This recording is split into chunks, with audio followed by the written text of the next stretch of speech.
Our reading today comes from Luke's Gospel. It's Luke chapter 4 and verses 21 to 30.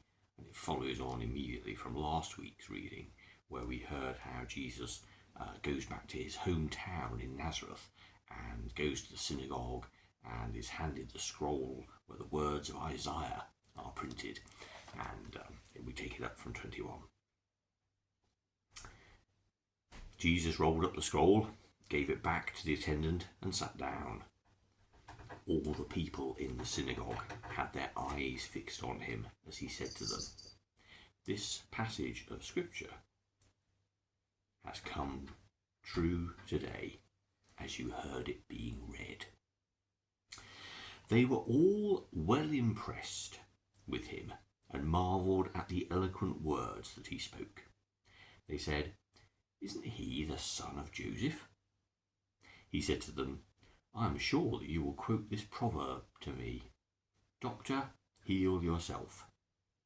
You will also tell me to do here in my hometown the same things you heard were done in Capernaum.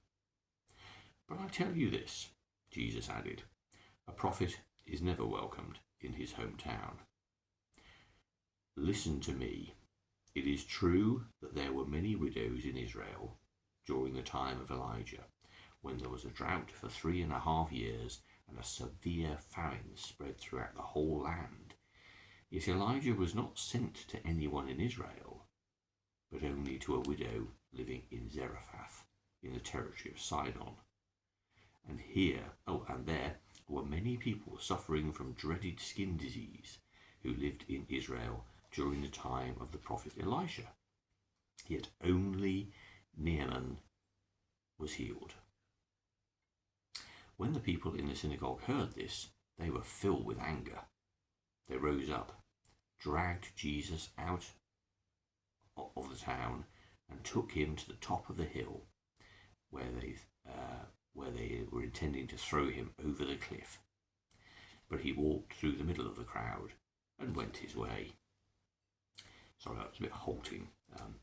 I have damage on this page and it's slightly ripped down the middle, so I can't see the endings and the beginnings of some words. The passage takes us from last week, where, yes, we hear his hometown crowd, expectant because of the miracles and the teaching that they'd heard him do elsewhere, that he would come home and do the same for them. And he starts off well. And I like the fact that it says, they were well impressed with his eloquent words, but then went on to say, "Isn't he the son of Joseph?" Now, you see, that gives me the impression that Jesus carried on that dialogue. He didn't simply say, "Today these words are coming true as you've heard them being read," and stopped. He carried on speaking. And you can imagine people sort of nudging each other at the back, and it's all good stuff. But also then, of course, the doubts starting to creep in as Jesus expounds on what the kingdom of heaven he's come to proclaim is really all about. And we've heard, because of those temptation stories back in the beginning of chapter 4, that it isn't about meeting your physical needs. It isn't about giving you massive status and power. It isn't about treating God like God is yours to command either. And those three things were all really, really central to how the people in the synagogue would have felt. Here, surely then, if he's anything, is a powerful Messiah, a ruler, a king, someone to throw out the Romans and restore Israel to the glory of God's chosen people. And Jesus, of course, in those little reminders from the Old Testament, tell us that God's love goes where it's needed. It's not bound to one nation or one nationality, and this is the kingdom that Jesus has come to proclaim. Good news for all. And it is in hearing that what Jesus comes to share is that God's love is for all people, that gets people changed from people who are sort of full of admiration in the beginning to people who are full of anger later. Now, this is obviously very helpful in Luke's Gospel. at painting out what the kingdom of heaven is like and what Jesus' ministry is all about, and the fact that it is for all people everywhere. And that's a key message, of course, that's played out throughout all the rest of the Gospels. But it's the people's reaction which I find interesting, because it is so very real and it is so very us. We're quite happy to receive good news as long as it continues to apply and conform to our expectations. If someone tells you about something that they think is good, you may initially try it. Maybe it's a series on Netflix or a particular product or something, and you start to watch it and you start to try it and you think, oh yeah, that's pretty good. But then, of course, as time goes by, it begins to disappoint in one way or another. Then that's when you will start to give up on it, because it isn't your kind of message. And just as it was with that last request, or that last invitation to put God to the test, that Jesus says, well, you can't do that. You can't treat God as if God's going to do what you want. That sort of falls flat on its face. And then people will get disgruntled and dismayed. The passage teaches us about our need to be open, our need to be receptive, our need to be looking at the world and its people through God's eyes and not through our own. And so much of the gospel, of course, because the story that we hear told in the Gospels of God becoming human in the person of Jesus and walking alongside real people is just absolutely full of the different encounters that Jesus has with people and what their reaction to God in human form is. And as we know, particularly in John's Gospel, where that theme of seeing and believing is played out again and again, it varies from those who encounter Jesus and in him see God, through to the other end of the spectrum, to people who see Jesus and think it's completely alien, foreign, and even dangerous, to the point where he needs to be silenced. You remember in John's Gospel, there is that moment after the raising of Lazarus when the religious leaders say to themselves, we've just got to silence him. I mean, this is getting out of hand. People are just going absolutely mad about this person who has raised someone from the dead. We have to silence him, because it's a threat to our status. It's a threat to our way of life. It's a threat to everything we ever held dear.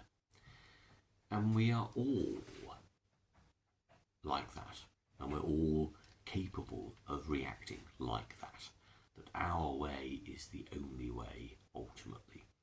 That our way is where our allegiance lies. That the world we see and we've created with our preconceptions and our traditions and our prejudices and our judgments, that is the way things have to be. Science is incredibly helpful in this sense, because the true quest for knowledge never has that sense of, well, that cannot be. The evidence speaks for itself. There can be protectionist scientists, of course, and those who dampen down the views of other people because they don't conform to our views. But when there is proof, and when there is scientific evidence, and we've gone through peer review and we know that the results of an experiment or a particular observation are true, then the community falls into shape and life moves on and we grow and we learn more, because science is about the pursuit of truth. Or so too is religion.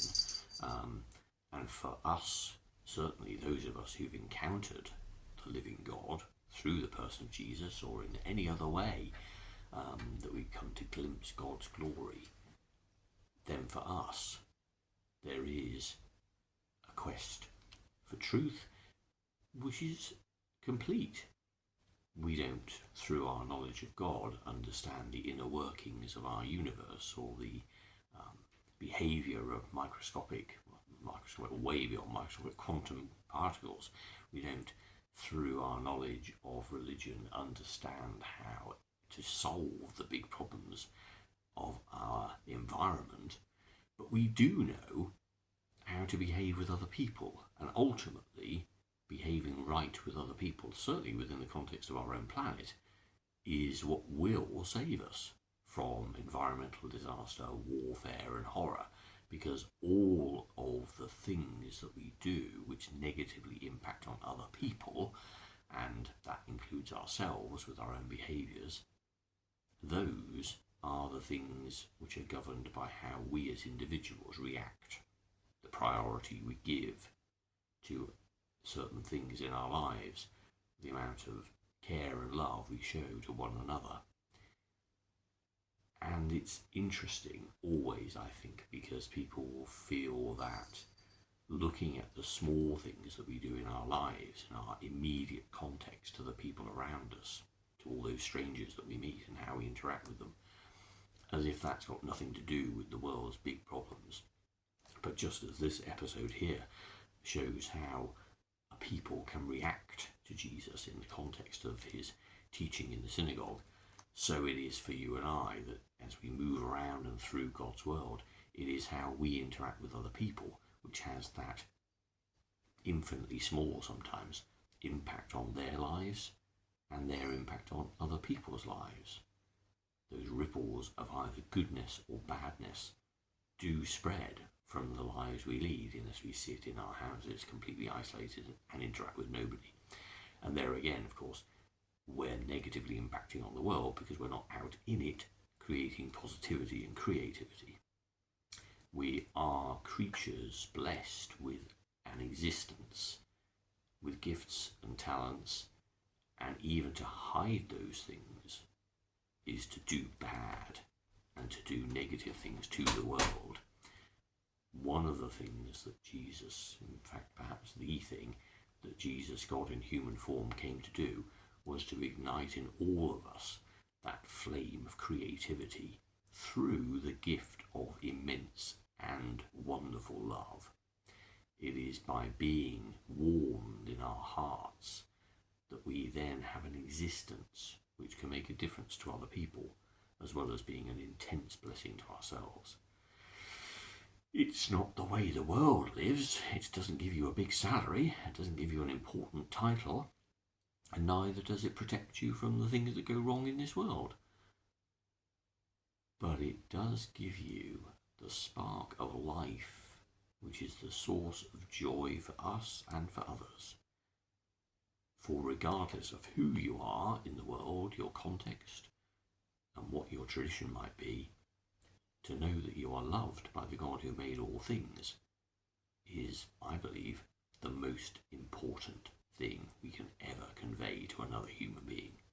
To know that they are utterly and completely loved by God, held in God's strong arms, God always there to listen and be with them, remember not to do their bidding, but to walk that journey and to assure them that they are fundamentally grounded, firm and deep in the Saviour's love, is the greatest pursuit of all our lives.